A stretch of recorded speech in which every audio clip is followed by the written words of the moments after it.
Notes. Just make sure. Bean.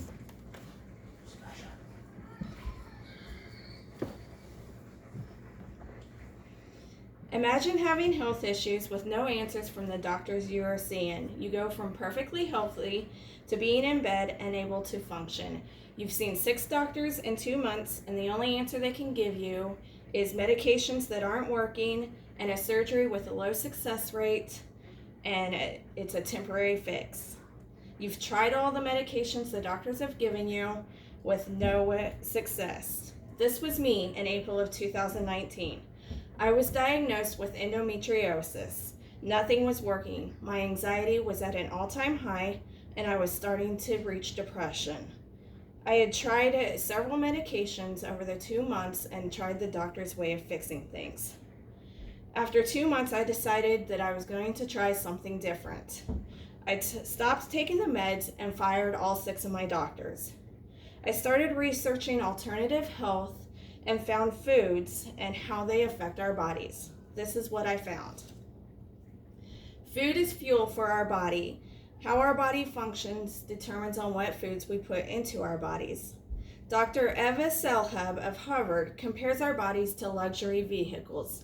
We need premium fuel that unprocessed sugar-free foods give us.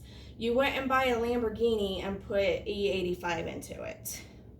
Author Gary Wink wrote a book called Your Brain on Food: How Chemicals Control Your Thoughts and Feelings.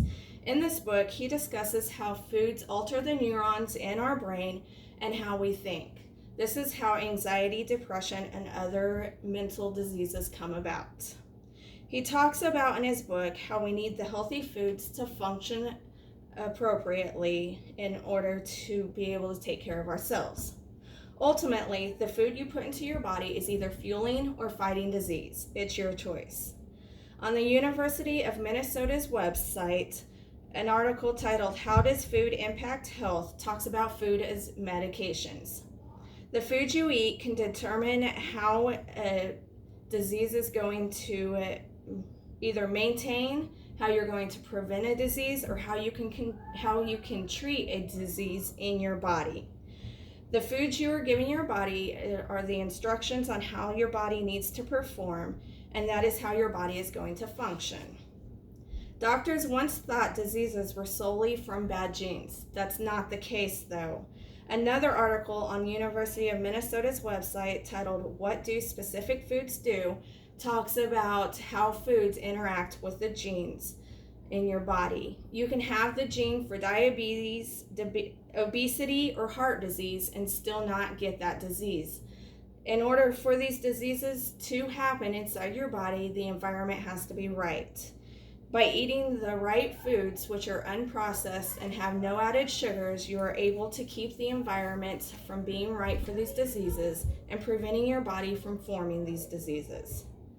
Americans eat a ton of processed bad foods for us every year. One of the biggest culprits of bad food is fast food. On Healthline's website, an article, The Effects of Fast Food on Our Body, talks about Americans and how they spend 45% of their food budget every month on fast food. Fast food and unprocessed foods are loaded with carbohydrates and sugar that affect every system in our body. While the occasional meal won't hurt, a habit of eating these unhealthy processed foods cause major health issues in our bodies. After not getting the answers that I needed from the doctors I was seeing, I took matters into my own hands and found this research. Since June of 2019, I've used food as my medication. I've changed the instructions I'm giving my body and how my body functions. I am doing 100% better with no pain from the endometriosis. I've lost weight, my anxiety's gone, and I avoided the depression I was soon reaching. While I do have the occasional fast food or junk food meal, most of the food I put into my body are premium fuels with good instructions on how my body should act. Thank you. Will you hit the...